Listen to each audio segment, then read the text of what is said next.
이론 실기 80문제 5번째 시간입니다. 1번 보실게요. 현대사회의 가족관계 변화와 노인 부양에 관한 설명으로 옳은 것은 1. 확대 가족이 증가한다.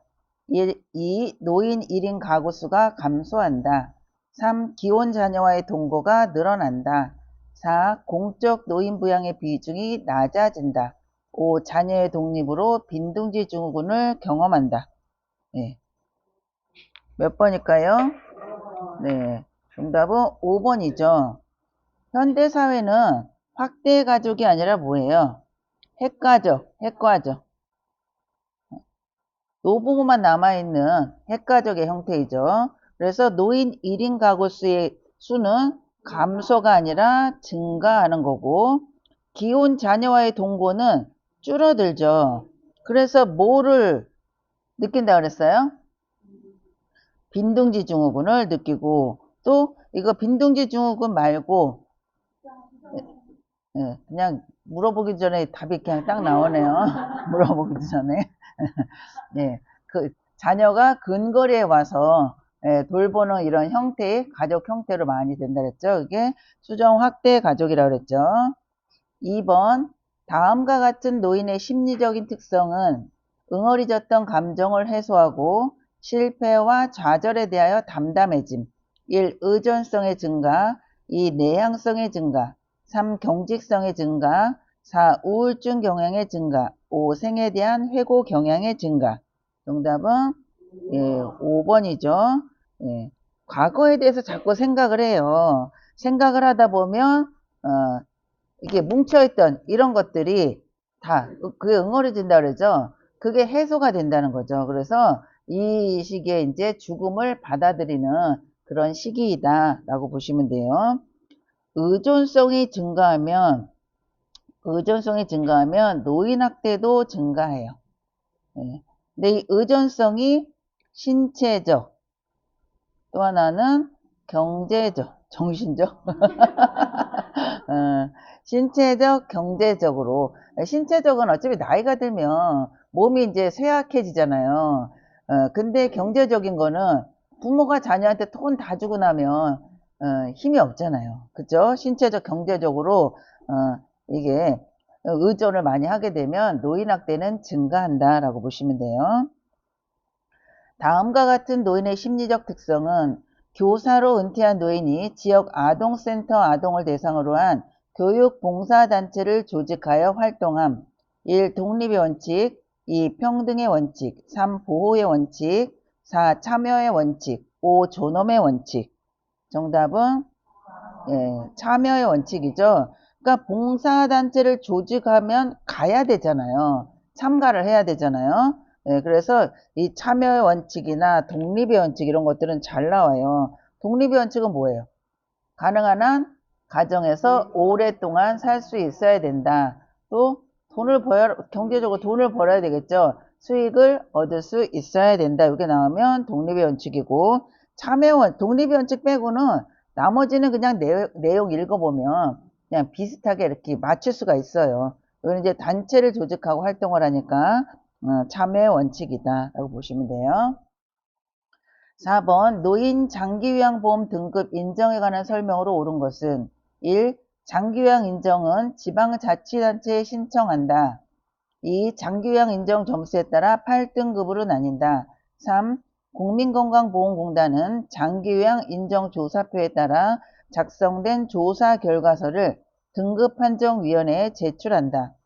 4. 보건복지부는 1차 장기요양 등급 판정을 심의하여 최종 판정한다. 5. 노인성 질병 대상자는 의사소견서 없이 장기요양 등급을 판정받는다. 정답은 3번이죠. 건강보험공단에다 이 장기요양 인정은 지방자치단체가 아니라 어디다 신청해요? 건강보험공단에다 신청을 해요. 그러면 이 공단은 사람을 보내야 되잖아요. 요양원이면 요양원, 집이면 집, 이쪽으로 공단의 직원, 어떤 직원이에요? 간호사나 사회복지사 자격을 가진 직원을 요양원이나 집으로 보낸다 그랬죠. 가서 체크를 해가지고 와서 공단에 컴퓨터에 입력을 하는 게 뭐라 그랬어요? 조사 결과서라 그랬죠. 이거는 조사 결과서라고도 이야기를 하고 1차 판정이라고도 이야기를 해요. 그래서 이 자료를 누구한테 줘요? 등급판정위원회에다 제출을 하면 등급판정위원회는 최종 판정을 하는 거예요. 보건복지부가 판정하는 게 아니라 공단에다 제출하면 공단에서 자료조사를 해서 그거를 등급판정위원회에다 제출을 하면 등급판정위원회에서는 최종 판정을 해서 다시 공단으로 줘야 되는 거예요. 공단으로. 5번은 노인성 질병 대상자는 뭐가 있어야 된다 그랬어요? 65세 미만이죠. 65세 미만의 노인성 질병 대상자는 이 노인성 질병이라는 소견서를 공단에 줘야 되잖아요. 그냥 신청서만 작성을 하면 이분이 노인성 질병 대상자인지 알 수가 없기 때문에 접수 자체가 안 돼요. 그래서 의사소견서를 같이 제출을 해야 된다라는 거죠. 없이가 아니라 있어야 된다라는 거예요. 5번 가족이 부득이한 사유로 노인을 돌보기 어려울 때 일정 기간 입소시켜 서비스를 지원하는 장기요양급여는 1. 단기보호, 2. 방문목욕, 3. 방문간호, 4. 방문요양, 5. 기타 재가급여. 정답은 예, 단기보호죠. 단기보호. 일정 기간 이렇게도 나오고 아니면 단기간 이렇게 나와요. 그거는 단기보호고 일정 시간이라고 나오면 어떻게 해요? 일정 시간은 주야간 보호예요. 주야간 보호. 이거는 잘 나와요. 일정 기간이냐 아니면 일정 시간이냐 이거를 꼭 구분을 하셔야 돼요. 6번 요양보호 서비스에 대한 지식과 기술로 대상자의 불편함을 경감하는 요양보호사의 역할은 1. 옹호자, 2. 촉진자, 3. 숙련된 수발자, 4. 정보전달자, 5. 동기유발자. 정답은 예, 숙련된 수발자죠. 지식과 기술이 있어야 숙련되지잖아요. 그래서 숙련된 수발자는 지식과 기술도 있지만 보수교육에 대해서 물어봐도 그거는 숙련된 수발자의 역할이다라는 거예요. 옹호자는 뭐예요, 그러면? 옹호자는 편들어주는 거. 편들어주는 거. 예를 들어서 대상자한테 막 반말로 동료 요양보호사가 막 얘기를 해요. 그런데 그냥 모른 척하고 본인도 막 반말로 해요. 이거는 편들어주는 게 아니죠. 그런데 다른 선생님이 막 반말로 다 얘기하면 선생님 반말하면 안 되지 않나요? 존댓말 써주시는 게 좋겠어요. 이렇게 얘기를 하면 이 대상자에 편들어주는 거고 또 노인학대를 받고 있는 누가 선생님이 막 구박을 하고 막 해요. 꼬집고 실제로 그러진 않겠지만 꼬집고 했을 때 그거를 신고를 해줬어요. 대신 그것도 이 대상자의 편을 들어서 뭔가 해준 거잖아요. 그래서 그것도 옹호자의 역할이다. 정보 전달자는 뭐예요? 뭔가 관찰한 내용 관찰한 내용 예를 들어서 이 대상자가 갑자기 베란다에 가서 바지에다 대변을 보셨다. 이랬을 때 그 자체는 뭐예요? 관찰을 한 거죠. 그래서 그거는 요양보호사의 역할 중에서 관찰자의 역할에 해당이 되고 그 관찰한 내용을 시설장이나 간호사한테 보고를 해요. 보고는 뭐예요? 정보를 전달한 거죠. 그래서 정보 전달자의 역할이다라는 거예요. 동기유발자는 잘한다 잘한다 해주는 거죠. 네, 그래서 어르신이 두 발자국밖에 못 걸었는데 오늘은 네 발짝 걸었어요. 그럼 어르신 참 잘하셨어요. 막 이렇게 얘기를 해주면 기분이 좋아가지고 그 다음날은 한 발자국이라도 더 걸으려고 할 거 아니에요. 그런 거가 동기유발자이다라는 거예요. 7번 장기요양 기관이 청구한 급여 비용을 심사하고 지급하는 기관은 1. 행정복지센터 2. 국민건강보험공단 3. 건강보험심사평가원 4. 한국노인인력개발원 5. 한국사회보장정보원 정답은 네, 국민건강보험공단이죠. 장기요양기관에서는 보호자한테 본인부담금이라는 게 있어요. 본인부담금 재가는 몇 프로예요? 15%고 시설은 20%죠. 또 국가에서 부담하는 거는 둘 다 20%이고 공단에서는 요거 100%에서 빼면 65%고 시설은 60%죠. 요 본인 부담금은 누구한테 받냐라고 물어보면 본인한테 받아요. 대상자한테. 본인 부담금이니까 본인이 내야 되는 거고 국가의 거를 공단에서 보태가지고 이 85% 여기에 대한 85% 여기에 대한 80% 요거를 장기유한 기관이 요거를 누구한테 청구를 해요. 건강보험공단에다가 청구를 해요. 청구를. 그러면 건강보험공단은 심사를 해요. 무조건 청구한다 그래서 85% 80%다 주는 게 아니라 내 제출한 서류에 대해서 심사를 해서 그거를 지급을 한단 말이에요. 누구한테 지급을 해요? 돈 달라는 사람한테 지급을 해야죠. 돈은 누가 달라 그랬어요?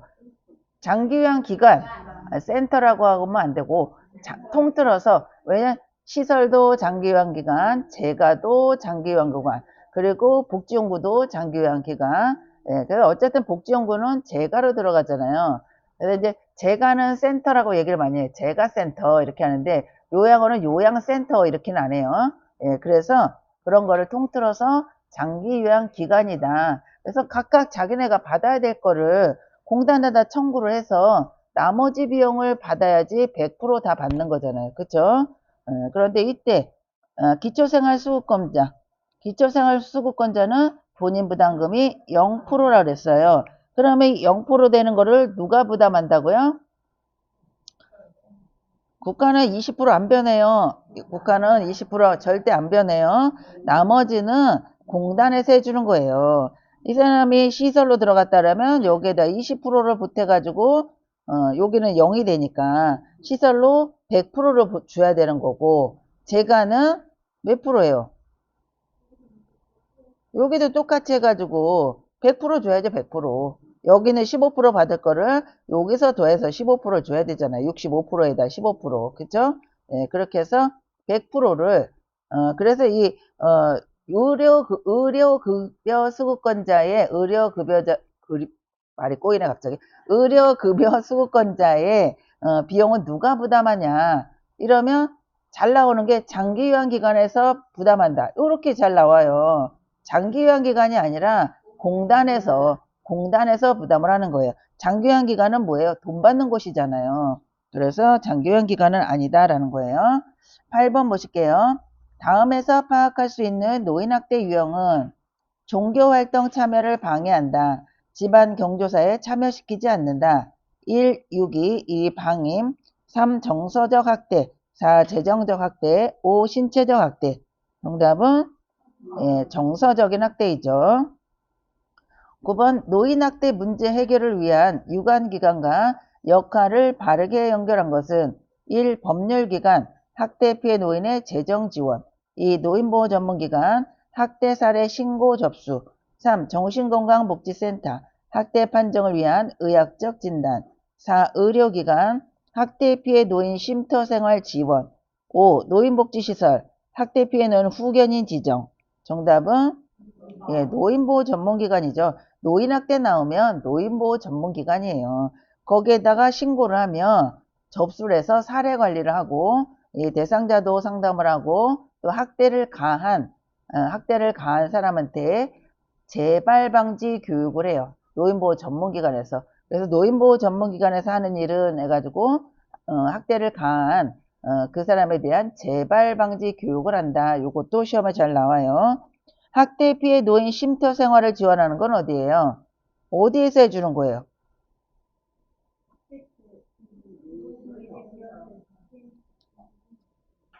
학대, 피해, 노인, 쉼터. 무슨 쉼터예요? 지원?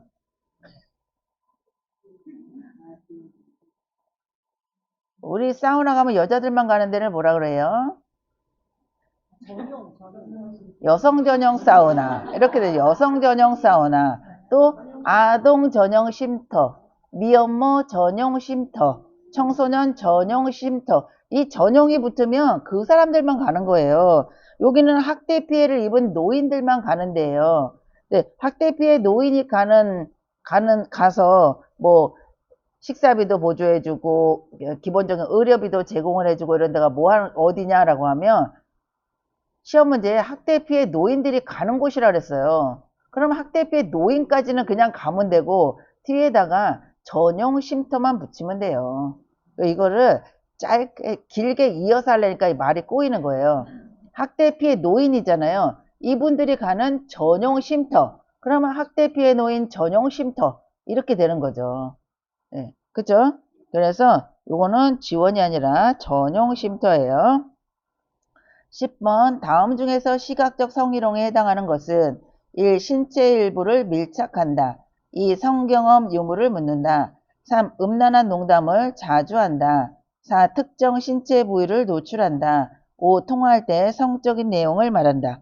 정답은 네, 4번이죠. 보고 싶지 않은데 문자로 막 사진 보내고 바바리맨 있었잖아요. 옛날에 여학교 앞에 바바리 쫙 보이고 남자가 지나가면 언제 그랬냐고 딱 가리잖아요. 그게 시각적인 성희롱이었는데 그때 당시에는 이게 시각적인 성희롱인지 모르고 엄마야하고 도망다니게 바빴죠. 예. 그래서 특정 신체 부위를 노출하는 거는 시각적인 거예요. 밀착하는 건 뭐예요? 이거는 신체적인 성희롱이고 물어보는 거, 말로 하는 거. 이거는 여기도 5번도 성적인 내용을 말했어요. 이거는 뭐예요? 언어적인 성희롱이다 라고 보시면 되죠. 11번 산업재해를 입은 요양보호사에 대한 사회보험급여의 설명으로 옳은 것은 1. 보험급여는 세금이 면제된다. 2. 퇴직하면 보험급여를 받을 수 없다. 3. 보험급여는 제3자에게 양도할 수 있다. 4. 사업장이 폐업하면 보험급여를 청구할 수 없다. 5. 보험급여의 수급권리 유효기간은 1년 미만이다. 정답은 네, 1번이죠. 세금이 면제가 돼요. 그리고 압류도 안 돼요. 압류 안 되고 양도도 안 되고 퇴직을 하더라도 받을 수 있어요. 회사가 망해도 받을 수 있어요. 이거는 회사에서 주는 게 아니라 산재보험에서 주는 거잖아요. 그렇죠? 그래서 사업장에 폐업해도 받을 수 있고 그런데 보험급여의 수급권리 유효기간은 몇 년이에요? 3년에서 5년이라 그랬어요. 생각이 안 나면 뭘 보라 그랬어요? 산업재해보험. 초등학교 때 가면 산 그리라면 이렇게 하잖아요. 능선 2개. 요거를 옆으로 싹 돌리면 3자죠? 3에서 5년이다. 요것도 이 산재에 대해서 잘 나와요. 예. 몸을 다친 사람이기 때문에 통장을 압류하고 세금도 떼고 뭐 포 떼고 못 떼고 이렇게 하면 쓸 게 없잖아요. 그죠? 그래서 세금도 면제가 되고 다른 사람한테 양도도 안 되고 압류도 안 되고 그죠? 그거는 꼭 기억을 하세요. 12번 가족이 본인 부담금 할인을 요구할 때 대처 방법으로 옳은 것은 1. 대상자의 형편을 고려하여 할인해 준다. 2. 보험 부담금 할인은 위법이라고 설명한다. 3. 새로운 대상자를 소개해 주면 할인해 준다.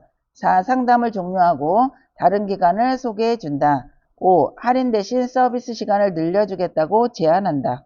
정답은 2번이죠. 이거는 아주 시험에 자주 나오죠. 문제 풀다 보면 굉장히 자주 나와요. 본인 부담금은 더 받아도 안 되고 덜 받아도 안 되는 거예요. 그래서 이거 할인은 위법이다라고 설명을 해야 돼요.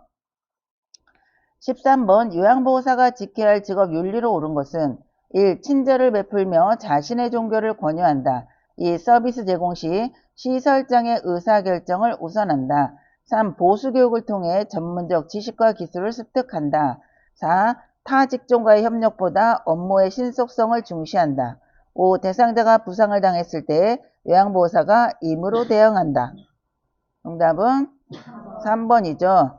보수교육 나왔고 전문적 지식과 기술을 습득했어요. 이거는 요양보호사의 역할 중에 무슨 역할이라고요?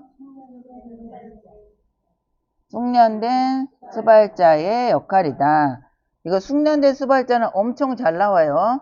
이거를 숙련된 수발자를 답을 물어보는 거랑 아니면 직업 윤리에서 보수교육도 받아야 되고 2년에 한 번씩 받아야 된다 그랬어요. 지식과 기술을 습득하기 위해서 또 보수교육을 받는 거예요. 선생님들이 교육을 받았어도. 그래서 이거는 숙련된 수발자의 역할이다. 수발자. 숙련된 수발자 역할이에요. 이 지식과 기술이 숙련된 거예요. 수발자는 우리가 손발이 되어주는 거죠. 수발자. 그리고 종교, 자신의 종교 권유하면 안 되고요. 서비스를 제공할 때는 시설장이 아니라 대상자죠. 대상자. 그리고 부상자가 부상을 당했으면 어떻게 해요? 임의로 대응이 아니라 뭐를 해야 돼요? 정보 전달자. 보고를 해야죠. 보고. 그렇죠? 일단 보고를 하고 응급처치를 하는 거예요. 응급처치 먼저 하면 누구한테 보고해요? 보고를 하고. 그래서 119에 그 심폐소생술 이거 배울 때잖아요. 119에 신고하고 응급처치를 한다 그러잖아요. 누구한테 보고를 안 하면 누가 오지를 않아요.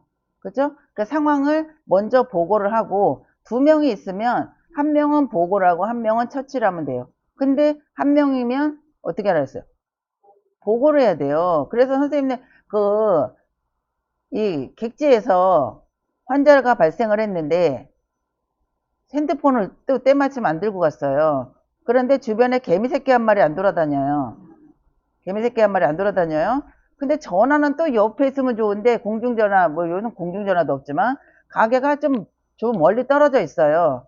그러면 이렇게 대상자를 발견했을 때 선생님들 거기 가서 전화를 신고해서 이 사람이 숨을 안 쉬어요. 그러면 신고를 하고 와서 심폐소생술을 할까요? 아니면 4분 안에 이거 심폐소생술 안 하면 뇌사 상태가 된다. 그래서 이거 심폐소생을 먼저 해야 되냐? 뭐를 해야 되겠어요? 심폐소생술 먼저, 신고 먼저, 둘 중에 하나겠죠. 그렇죠? 신고 먼저 해요. 선생님 봐봐요. 우리가 심폐소생술 여기 심폐소생술을 하는 거는 뭐 때문에요? 살리고자 하는 거잖아요. 그런데 내가 신고를 안 하면 119 와요, 안 와요? 언제까지 해야 돼? 119가 올 때까지. 대상자가 자발적인 호흡이 돌아올 때까지. 또 교대자가 나타날 때까지. 마지막 내가 쓰러져 지쳐 죽기 직전까지. 일단 손대면 끝까지 해야 돼요. 그런데 그런 상황에서 신고도 안 했으면 119는 절대 안 와요. 주변에 개미새끼 나랑 이렇게 바꿔서 할 사람 올지 안 올지 몰라요. 내가 이 사람을 심폐소생술을 한다 해서 이 사람이 호흡이 자발적인 호흡이나 심장이 살 수 있으리라는 보장도 없어요. 그쵸? 그러니까 빨리 신고를 하면 어쨌든 신고하고 와가지고 15분 동안만 죽기 살기로 하고 있으면 119는 도착을 할 거 아니에요. 그래서 신고 먼저 해요. 그래서 여기도 임의로 대응하는 이게 그거잖아요. 임의로 대응한다는 거는 보고를 안 하고 내가 하는 거잖아요. 일단은 시설장한테 이야기를 하고 그 다음에 처치를 하고 있으면 뭐 시설장이 119에다 신고를 해주든 뭘 하든 뭐 연락을 할 거 아니에요. 그쵸? 그래서 정보 전달자 역할이에요. 14번 다음 상황에서 요양보호사가 적절하게 반응한 것은 보호자가 어머니가 사용하신 기저귀가 아까우니 재사용해 주세요. 요양보호사가 뭐라고 답을 해야 되냐라는 거죠. 1. 시설장님과 상의해 볼게요. 2. 어머니께 여쭈어 볼게요. 3. 다른 어르신 기저귀를 써도 되니 걱정하지 마세요. 4. 네, 비용이 부담스러우시군요. 하루에 한 번 정도 교환할게요. 5. 재사용을 하면 어머님 건강에 해로워요. 정답은 5번이죠. 이거 기저귀로도 잘 나고 마스크로도 나와요. 마스크. 네. 그래서 이거는 재사용하면 안 된다라는 거죠.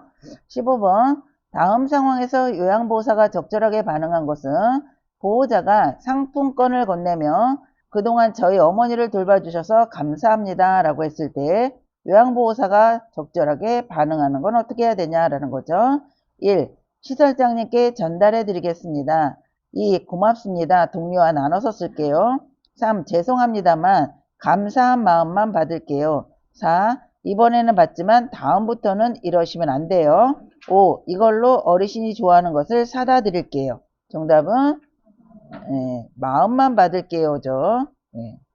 16번 손목 관절이 좁아지거나 내부 압력이 증가하여 신경이 자극되고 손목에 통증이 유발되는 질병은 1. 오십견, 2. 골다공증, 3. 테니스 엘보, 4. 수근관 증후군, 5. 류마티스 관절염. 정답은 수근관 증후군이죠. 수근관 증후군을 또 뭐라고 얘기를 해요? 손목의 터널 증후군이라고 그러죠. 터널 증후군. 수근관 증후군일 때 예방법은 뭐예요? 예방법. 손을 앞을 보게, 손바닥을 앞을 보게 해서 당겨주고, 또 손가락을 숙이고, 이거는 예방법이고, 진단법은 손목끼리 맞대서 1분간 쭉 밀어요. 그랬을 때 저림 증상 나타나면 병원에 가서 진단을 받아야 되겠죠. 그런데 수근관 증후군이라고 진단을 받았어요. 그러면 이 수근관 증후군은 야간에 통증이 심해요. 야간에. 그러면 야간에 통증이 심할 때는 손을 일시적으로 손을 털어주면 일시적으로 통증이 완화된다. 요거밖에 안 나와요. 수근관 증후군에서는. 이게 뭐냐? 그러면 수근관 증후군. 예방법 그림, 또 진단법 그림. 밤에 통증이 있을 때는 어떻게 하냐? 손을 털면 일시적으로 통증이 완화된다. 요것만 알면 수근관 증후군은 더 이상 나올 게 없어요. 17번 감염 예방을 위한 손 씻기 방법으로 옳은 것은 1. 사용한 수건은 말려서 사용한다. 2. 세면대에 온수를 받아 손을 씻는다. 3. 배설물을 처리한 손은 마른 휴지로 닦는다. 4. 손톱 밑은 반대편 손바닥에 문질러 닦는다. 5. 엄지손가락은 반대편 엄지손가락으로 문질러 씻는다. 정답은 4번이죠. 손 씻기 6단계. 그래서 이거는 5단계에 해당이 되죠. 그죠? 네. 1번은 사용한 수건은 말리는 게 아니라 세탁고 말려야 되죠. 그냥 말리면 안 되는 거고요. 세탁고 말려야 되고, 또 온수를 받아서가 아니라 어떻게 해요? 흐르는 물에 닦아야 돼요. 그리고 배설물을 만질 때, 분비물을 만질 때는 뭐를 하라 그랬어요? 비닐장갑? 일회용 장갑, 비닐장갑이죠. 일회용 장갑을 착용을 해요. 그런데 일회용 장갑을 착용을 했다 하더라도 어떻게 하라 그랬어요? 물과 비누로 닦는다. 물과 비누로.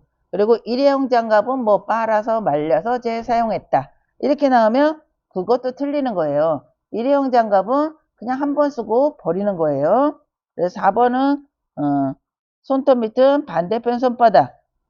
이렇게 손톱 밑은 손을 쫙 펴서 손가락을 오므려서 반대쪽 손바닥에다 막 비비는 거죠. 이렇게 해서 손톱 밑에 있는 요 때 이런 것도 다 닦아야 되고, 그런데 5번은 마지막 6단계죠. 손톱 밑줄. 5단계가 엄지손가락 닦는 거죠. 엄지손가락은 반대편 손바닥으로 져요, 손을. 그래서 이렇게 돌려가지고 닦는 거예요.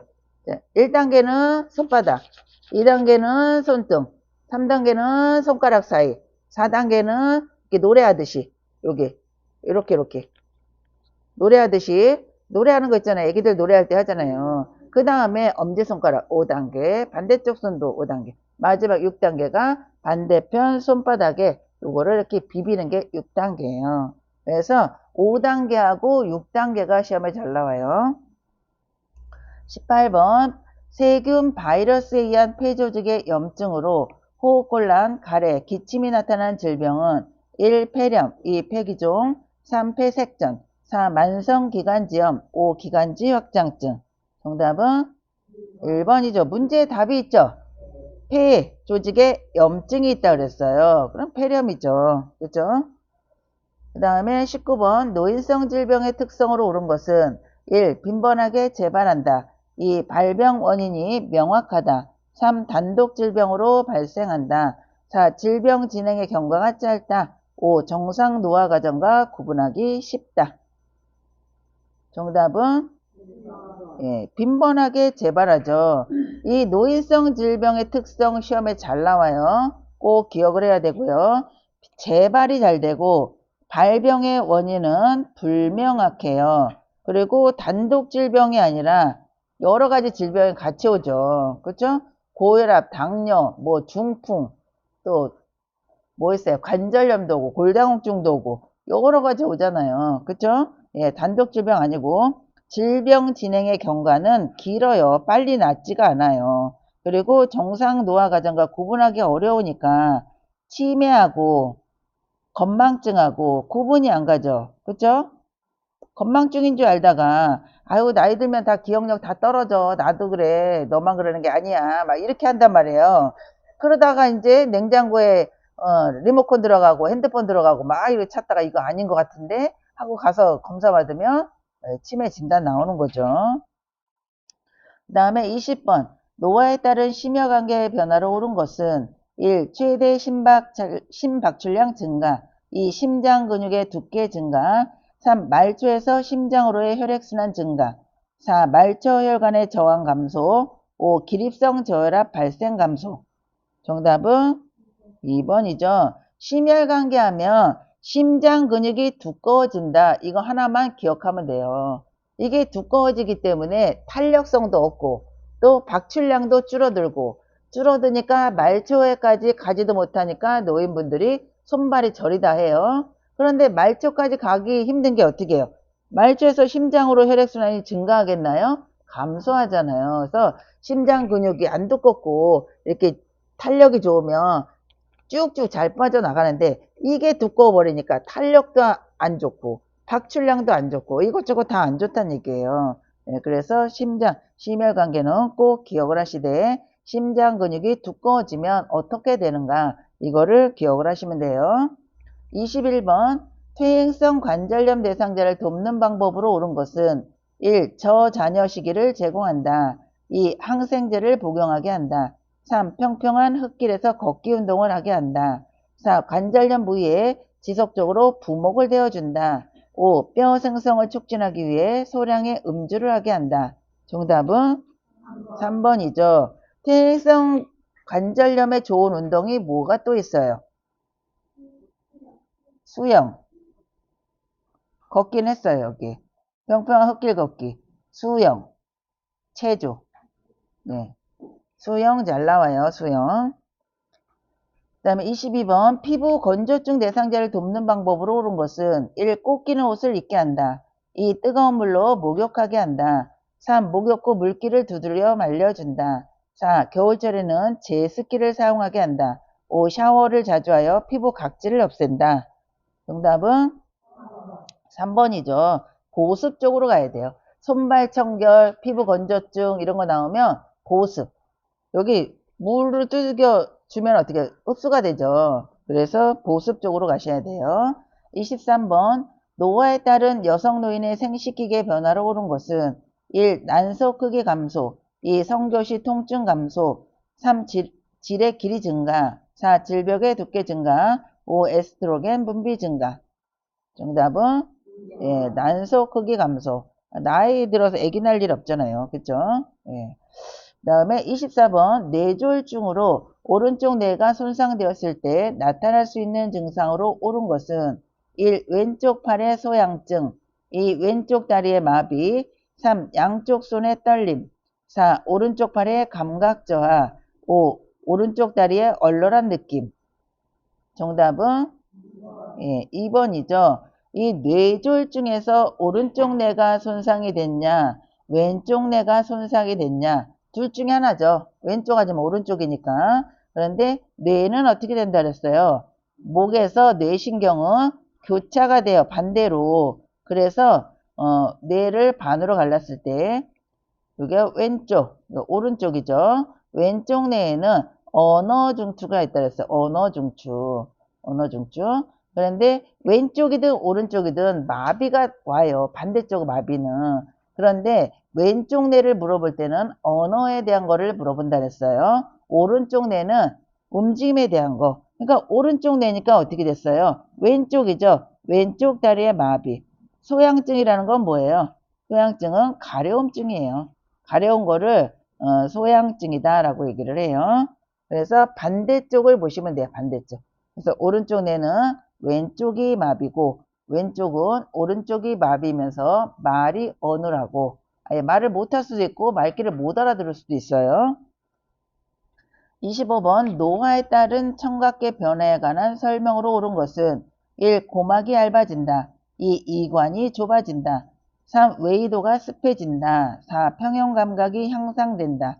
5. 귓밖에 연골이 위축된다. 정답은 2번이에요. 2번 이관. 요 귀 모양이에요. 귀. 우리가 외이도, 내이도 어디서 많이 들었죠? 귀. 귀를 닦을 때는 귀 속을 닦는다 그러면 틀리다 그랬어요. 내이도를 닦는다 그래도 틀린다 그랬어요. 예. 그런데 귀 입구, 귀 입구, 외이도 이거는 여기가 귀니까 이게 귀잖아요. 여기 우리가 깃밥하면 요 정도까지는 또 파잖아요. 살살살살. 속으로 들어가면 안 된다는 얘기예요. 그런데 이관은 이 내이도 달팽이관 지나서 있는 거예요. 여기가 좁아진다는 얘기예요. 예. 그래서 이관 어딘지 아시겠죠? 이제 내이도 외이도도 아시겠죠? 예. 26번 인슐린 주사를 맞고 식사를 하지 않은 당뇨병 대상자에게 나타날 수 있는 증상으로 옳은 것은 1. 식은땀 2. 포만감 3. 소화불량 4. 체온 상승 5. 소변량 증가.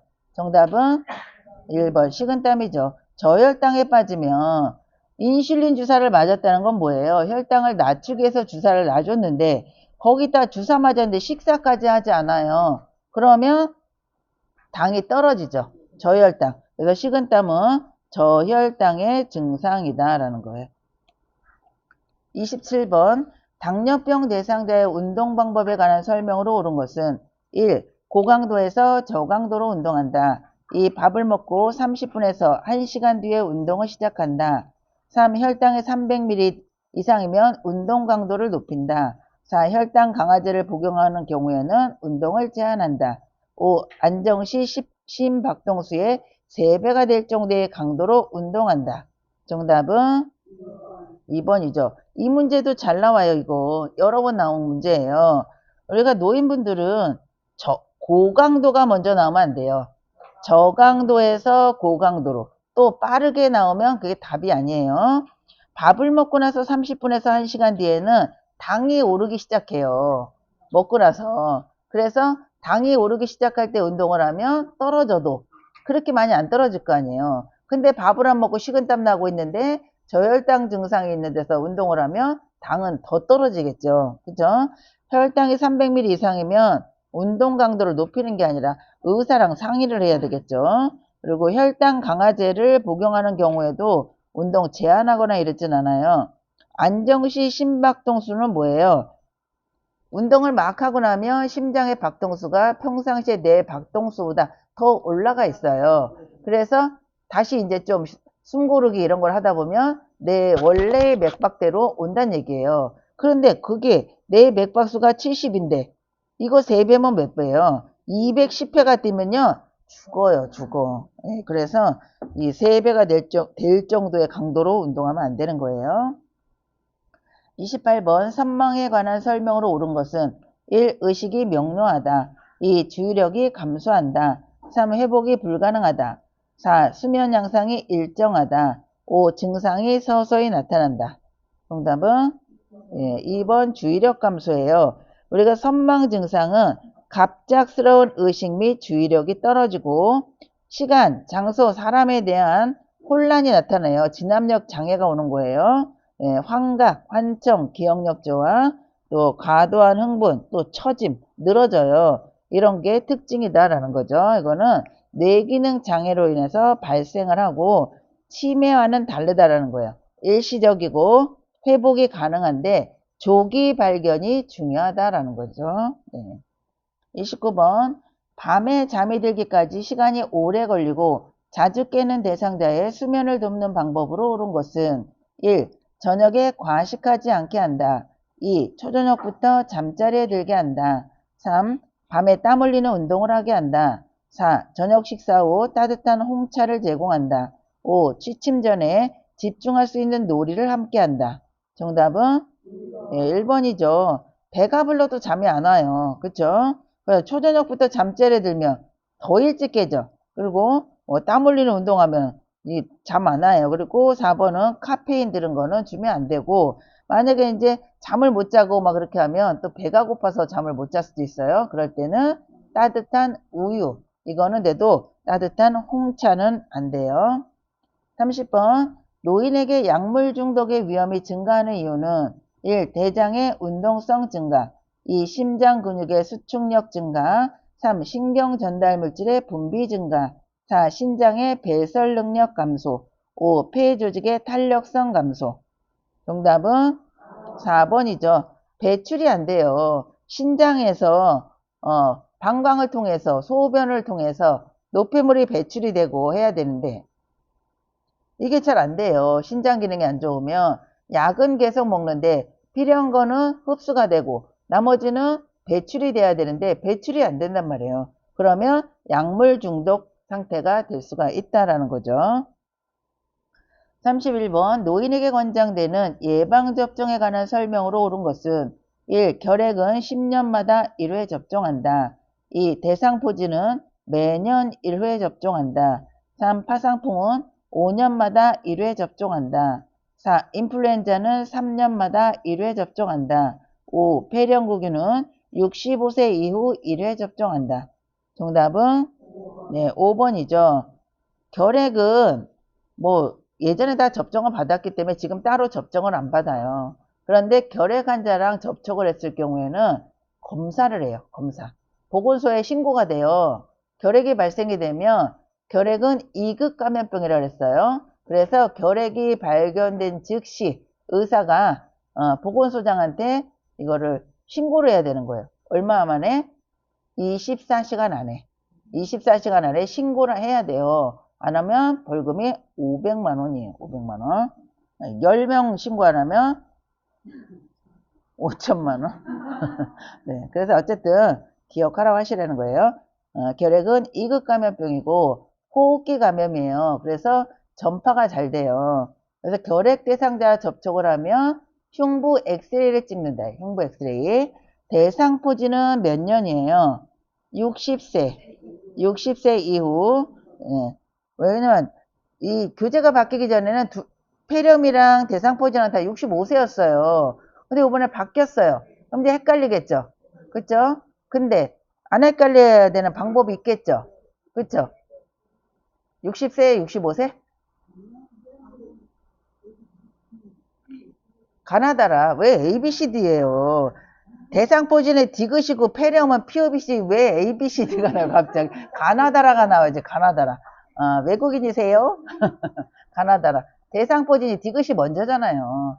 그러니까 대상포진 60세, 폐렴 65세. 시험 끝나면 잊어버린다. 안 잊어버려요? 접종해야 될 연령이라? 선생님 이거 아주 위험한 거예요. 접종해야 될 연령. 예전에 65세였는데 우리 선생님이 60세면 또 맞고 싶은 사람 맞아도 돼요. 근데 그 선생님 60세에 맞은 거예요. 60세 맞았어요. 그러니까 시험 문제는 내가 맞았으니까 60이라고 생각을 하고 자꾸 틀리는 거야 이거를. 시험 이거 하는데 시험 문제 푸는데 자꾸만 틀려요. 본인이 60세 맞았기 때문에 그거다라고 생각을 한다. 그래서 대상포진은 60세 이상, 폐렴은 65세 이상. 네, 그리고 인플루엔자는 독감이죠. 1년에 한 번이고요. 그 다음에 파상풍은 10년마다 한 번인데 DPT라고 해가지고 디프테리아 100일에 파상풍 이거를 한 번 맞고 그 다음에 10년마다 디프테리아하고 파상풍만 10년마다 맞는 거예요. 그래서 파상풍하고 디프테리아도 시험에 잘 나와요. 10년마다 맞는 거는 뭐냐라고 하면 한 번은 디프테리아, 한 번은 파상풍 이렇게 나와요. 네. 한 번 일단 맞고 해요. 32번 장기요양기관에서 실시하는 사례회의의 목적은 1. 요양보호사의 직무평가 2. 장기요양기관의 신규 사업 홍보 3. 장기요양기관의 성과지표 개발 4. 서비스 계획의 타당성 검토와 조정 5. 요양보호사의 복리후생에 대한 의견 수립. 정답은 4번. 이 문제도 시험에 잘 나오죠. 우리가 회의는 뭐가 있다 그랬어요? 사례회의하고 원래회의가 있어요. 사례회의는 대상자에 대한 거다. 대상자의 서비스 계획에 대한 거 검토하고 조정하는 거예요. 원래 회의는 요양보호사랑 연관된 거다라고 생각하시면 돼요. 33번 요양보호 기록에 관한 설명으로 옳은 것은 1. 한꺼번에 모아 기록한다. 2. 공식화된 용어를 사용하여 기록한다. 3. 기록지는 열람하기 쉬운 곳에 비치한다. 4. 요양보호사가 느낀 점을 중심으로 기록한다. 5. 서비스 내용을 우회적으로 표현하여 기록한다. 정답은 2번이죠. 기록은 즉시 해야 돼요. 즉시. 그런데 상황이 급한 거는 무슨 보고예요? 상황이 급한 거는 구두 보고, 그리고 뭐 이제 뭘 좀 자세하게 기록을 해야 된다 이런 거는 서면 보고죠. 예, 숫자 이런 게 나와도 서면 보고. 예, 기록지는 열람하기 쉬운 곳에 비치하는 게 아니라 잠금 장치가 있는 곳에 보관을 해야 돼요. 잠금 장치.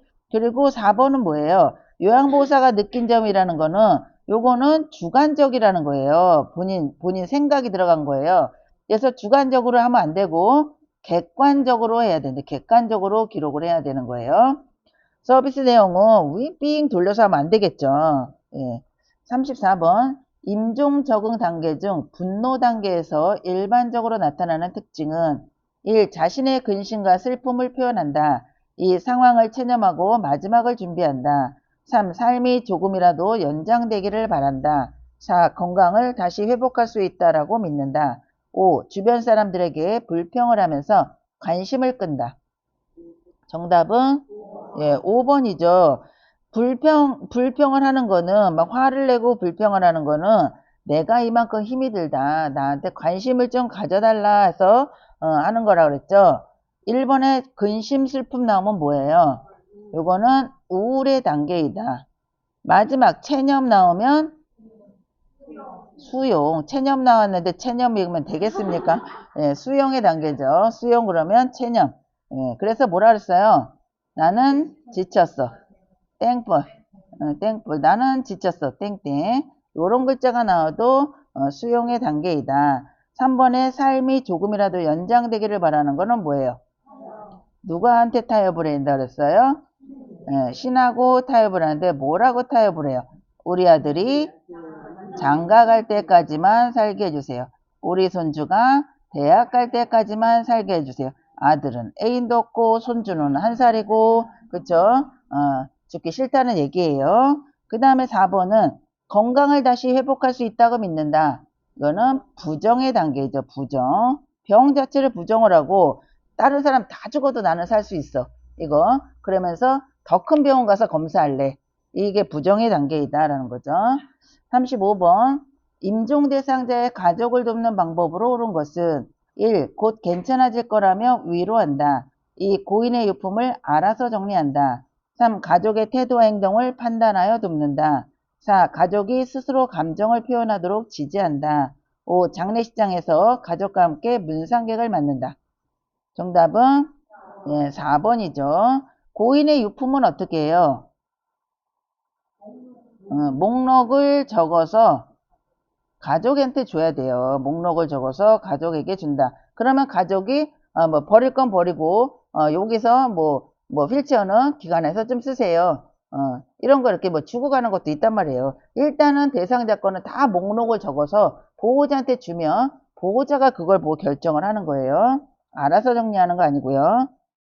36번 스스로 음식을 먹을 수 있는 치매 대상자의 식사를 돕는 방법으로 옳은 것은 1. 투명한 유리 접시에 음식을 담아준다.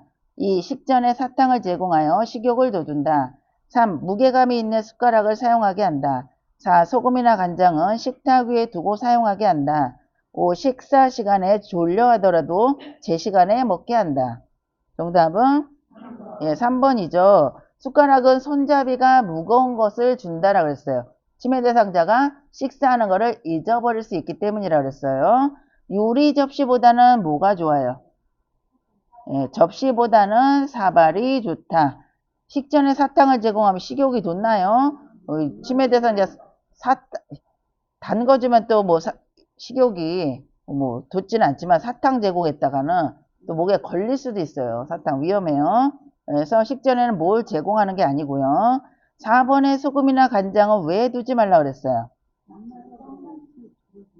예, 나이가 들면 단맛, 짠맛이 더 둔화가 돼요. 단맛, 짠맛이. 그래서 뭐 인지가 있는 분은 내가 나이가 먹어서 음식이 짜져서 이걸 더 이상 넣으면 안 된다라는 걸 인지를 하지만 치매 대상자 인지 못한다 그랬어요. 그러니까 내 입맛에 간이 맞을 때까지 넣을 수 있기 때문에 식탁 위에 소금이나 간장은 두지 않는다. 이래야 맞는 거예요.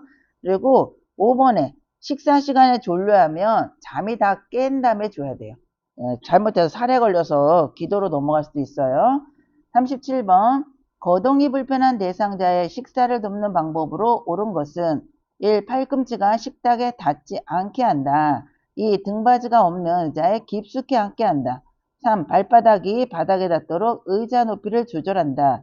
4. 대상자의 가슴 위치로 식탁 상판의 높이를 조절한다. 5. 휠체어에 앉아서 식사할 때는 식탁과 충분한 간격을 둔다. 정답은 3번이죠. 발바닥이 바닥에 닿게 의자 높이를 조절해야 돼요.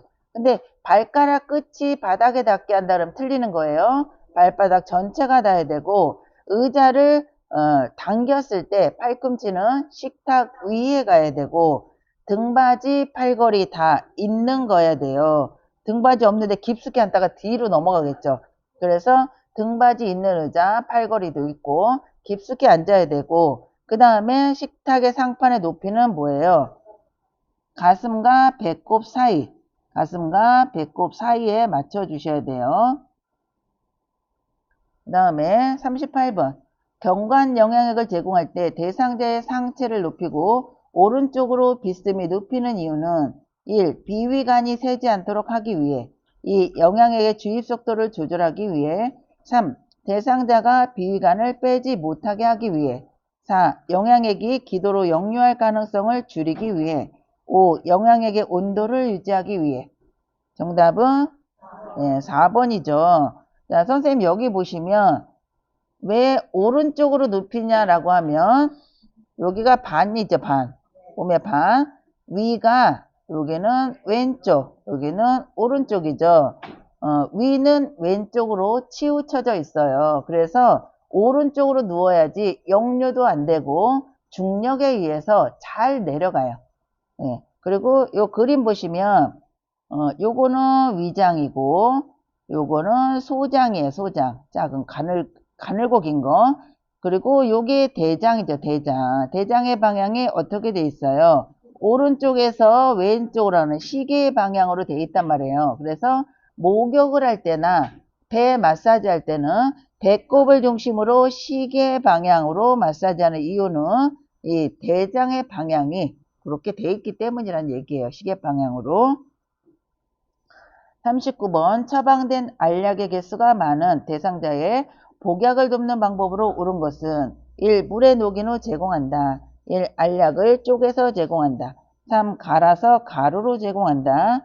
4. 약에 꿀을 넣어서 섞어서 제공한다. 5. 알약을 두세 번으로 나누어 먹게 한다. 정답은 5번이죠. 문제가 알약이에요. 알약. 알약은 두세 번에 나누어서 먹어야 돼요. 그런데 시험 문제에 알약이 아니라 가루약이라고 써 있는데 두세 번에 나누어 먹게 한다라고 예시가 써 있는 게 있어요. 그러면 문제는 제대로 안 보고 두세 번에 나누어 먹어야지 이게 맞네 그러면 틀린 거죠. 그래서 문제를 잘 보셔야 돼요. 알약은 금이 가 있는 거, 금이 일자로 가 있든 십자로 가 있든 금이 가 있는 것만 자를 수 있고 분쇄가 가능하다 그랬어요. 그래서 갈아서 제공하면 안 된다. 쪼개서 제공하는 것도 안 되고요. 40번 귀약을 투여한 직후에 대상자에게 오심과 구토 증상이 나타날 수 있는 경우는 1. 너무 차가운 귀약을 투여한 경우 2. 앉은 자세에서 귀약을 투여한 경우 3. 귀약 투여 전에 귀지를 제거한 경우 4. 귓바퀴를 후하방으로 잡아당겨 투여한 경우 5. 약이 귀 안의 측면을 따라 흘러들어가도록 투여한 경우 정답은 너무 차갑거나 뜨거우면 오심, 구토, 어지러움증 오심, 구토, 어지러움증 요 증상이 나타날 수 있다 그랬죠. 그러면 어떻게 해요? 차가운데. 차가우면 손으로 잡아서 따뜻하게 미지근하게 만들어주고 아니면 미지근한 물에 따뜻한 물에 끓는 물 아니에요. 따뜻한 물에 담갔다가 차가운 기가 없어지면 어떻게 넣어주라 그랬어요? 측면을 따라서 넣어준다. 귓구멍 가운데 넣는 게 아니라 측면을 따라 흘러 들어가게 투여를 해야 되고요. 이 환부가 위로 가게 해줘야 돼요. 그 다음에 41번 거동이 불편한 대상자의 침상 배설을 돕는 방법으로 옳은 것은 1. 주변을 조용하게 해준다. 2. 배변 후에 따뜻한 물티슈를 뒤에서 앞으로 닦아준다. 3. 둔부에 약간의 수분을 남겨 피부 건조를 예방한다. 4. 변이를 호소하면 두세 번 참게 한 후 변기를 대어준다. 5. 배설 후에 무릎 덮개를 걷어내고 침상머리를 낮춘다. 정답은 네, 5번이죠. 1번은 어떻게 해야 된다 그랬어요? 1번은 변기 안에 화장지를 대주라 그랬죠. 소리가 안 나게. 아니면 TV를 켜든지 음악을 틀어주라 그랬죠. 배변 후에는 따뜻한 물티슈를 앞에서 뒤로 닦고 마른 수건으로 닦아야 되고요. 엉덩이에 약간의 수분을 남기면 어떻게 해요? 축축해서 그게 욕창의 원인, 기저귀 발진 생기고 욕창의 원인이 될 수 있다 그랬어요. 4번은 변이를 호소하면 두 번 참는 게 아니고 즉시 배설하게 해준다 그래서 즉시 배설. 5번은 배설 후하고 배설 전을 잘 구분해야 돼요. 배설 후에는 다 눈 거예요. 그러니까 무릎 덮개도 걷어내고 침상머리를 낮춘 다음에 무릎 덮개를 걷고 닦아준 다음에 변기 빼고 해야 되는 거죠. 그렇죠? 그런데 배설을 하기 전에는 담요를 덮고 바지를 벗긴다. 무릎 담요를 덮고 바지를 벗긴다. 그래서 이게 배설 전이냐 배설 후냐 이거를 잘 보셔야 돼요.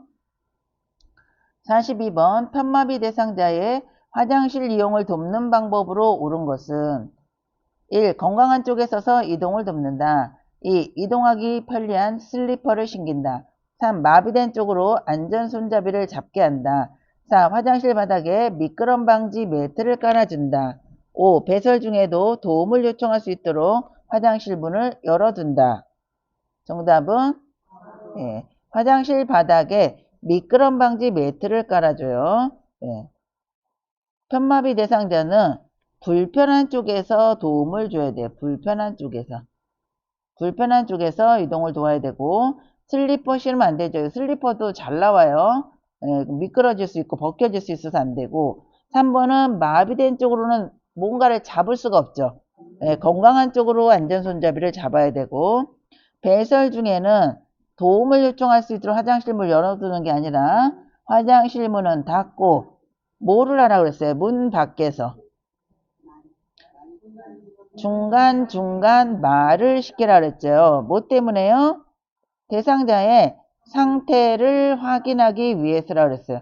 문을 닫고 배설을 하면 힘을 주다 보면 내 혈관이 약해져 있는 게 터지면 그게 뇌출혈이 올 수가 있죠. 그럼 문이 닫혔기 때문에 대상자가 안에서 어떤 상황으로 있는지 모르기 때문에 문은 닫고 문 밖에서 중간중간 말을 시키다라고 했어요. 43번 편마비 대상자의 이동변기 사용을 돕는 순서로 옳은 것은 가. 배설 중에 하반신을 수건으로 덮어준다. 나. 커튼이나 스크린으로 가려준다. 다. 침대 높이와 이동변기의 높이가 같도록 맞춘다. 라. 이동변기를 대상자의 건강한 쪽에 붙인다. 정답은 몇 번이에요? 2번. 자, 커튼이나 스크린으로 가려줘요. 그 다음에 침대랑 이동변기의 높이는 같다 그랬죠. 그래서 같게 맞춘 다음에 그 다음에 변기를 갖다 붙여야죠. 그쵸? 그리고 얘는 가는 뭐예요? 배설 중에라 그랬잖아요. 이래봐도 2번. 그쵸? 나로 시작해서 가로 끝난다. 마지막. 여기는 아직 배설을 하려고 앉지도 못했어요. 그쵸? 그래서 마지막이 가번이기 때문에 4번이 마지막 가 있는 거 찾으시면 돼요. 44번 유치도뇨관을 삽입하고 있는 대상자를 돕는 방법으로 옳은 것은 1. 소변주머니는 3시간마다 세척한다. 2. 소변주머니는 물로 헹구어 사용한다. 3. 소변주머니의 내용물은 지정된 장소에 버린다. 4. 소독솜으로 배출구를 닦은 후 소변 주머니를 비운다. 5. 아랫배에 팽만감을 호소하면 소변 주머니를 교체한다. 정답은 3번에 소변 주머니의 내용물은 지정된 장소에 버려야 돼요. 1번은 세척 나오면 틀리고 헹군다 그러면 틀려요. 소변 주머니하고 소변줄은 세척하지 않아요. 교체예요, 교체. 2주에 한 번, 최소 2주에 한 번은 교체를 하는 거예요. 그래서 세척이나 뭐 헹군다 이런 거 나오면 틀리고요. 4번은 배출구는 어디예요? 소변백 밑에 소변 버리는 여기가 배출구죠. 그래서 이 배출구를 열고 소변을 버리고 잠근 다음에 다시 잠그고 배출구를 뭘로 닦아요? 알코올솜으로 닦고, 알코올솜으로 닦고, 그리고 여기 주머니 밑에 여기 딱 끼워 넣어야 되는 거죠. 아랫배에 팽만감을 호소하면 뭐를 해야 돼요? 줄이 꺾였는지 확인을 해야 되겠죠. 꺾였는지. 확인하는 거는 얼마 만에 한 번씩? 2시간에서 3시간마다 소변이 잘 배출이 되는지를 확인을 하라고 그랬죠. 45번 대상자의 기저귀를 교환하는 방법으로 옳은 것은 1. 물티슈로 닦고 즉시 기저귀를 채운다. 2. 냄새가 새지 않게 기저귀를 단단히 조여준다. 3. 기저귀를 교환하는 동안에 문을 열어 환기한다. 4. 허리를 들 수 있는 대상자는 옆으로 돌려눕혀 교환한다. 5. 교환 전에 면도개를 이불 위에 덮은 후 이불만 다리 아래로 내린다. 정답은 5번이죠. 이거는 대상자가 누워있어요. 이불을 덮고 있으면 이 면도개를 이불 위에 덮으란 얘기예요. 그래서 속에 있는 이불을 다리 쪽으로 내리라는 얘기죠.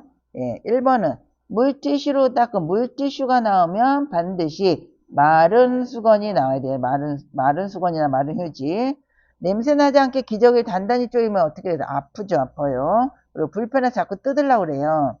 3번에는 기저귀를 교환하는 동안에는 문을 닫아야 되겠죠. 4번 허리를 들 수 있는 대상자는 무릎을 세우고 엉덩이를 들어야 돼요.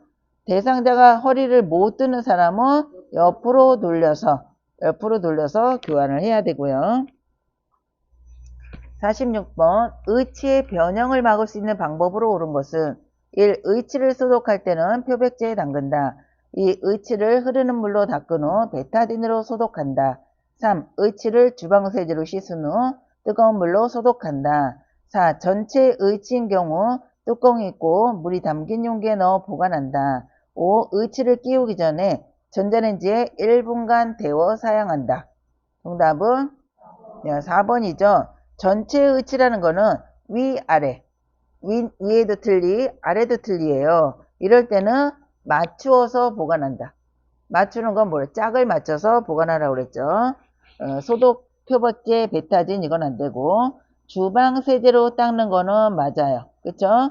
뜨거운 물이 아니라 찬물에 담근다. 찬물에. 47번 두발 전용 세정제를 사용하여 머리를 감기는 방법으로 옳은 것은 1. 세정제 사용 후에 린스로 헹군다. 2. 세정제를 수건에 묻혀 모발을 닦아낸다. 3. 비누와 세정제를 2대1로 섞어서 사용한다. 4. 세정제 거품을 두피에 발라 흡수되게 한다. 5. 세정제 사용 후에 마른 수건으로 닦아 말려준다. 정답은 5번이죠. 두발 전용 세정제는 물 없는 샴푸예요. 물자가 들어가면 다 틀리는 거예요. 그래서 이 두발 전용 세정제는 머리에 직접 뿌려요. 직접 뿌리고 손톱이 아닌 손가락 끝으로 거품이 나게 마사지한 후 마른 수건으로 닦는다. 그런데 만약에 대상자가 한 번 감겼는데 더러워요. 그러면 어떻게 한다 그랬어요? 한 번 더 하는데 같은 방법으로 다시 한번 시행한다. 이러면 맞죠? 48번 편마비 대상자의 턱목욕을 돕는 방법으로 옳은 것은 1. 목욕 직후 변기에 앉혀 대변을 보게 한다. 2. 마비된 쪽 다리를 먼저 욕조에 넣게 한다. 3. 욕조에 있는 시간은 30에서 40분 정도로 한다. 4. 턱목욕 시 몸통 회음부 다리, 팔의 순서로 닦는다.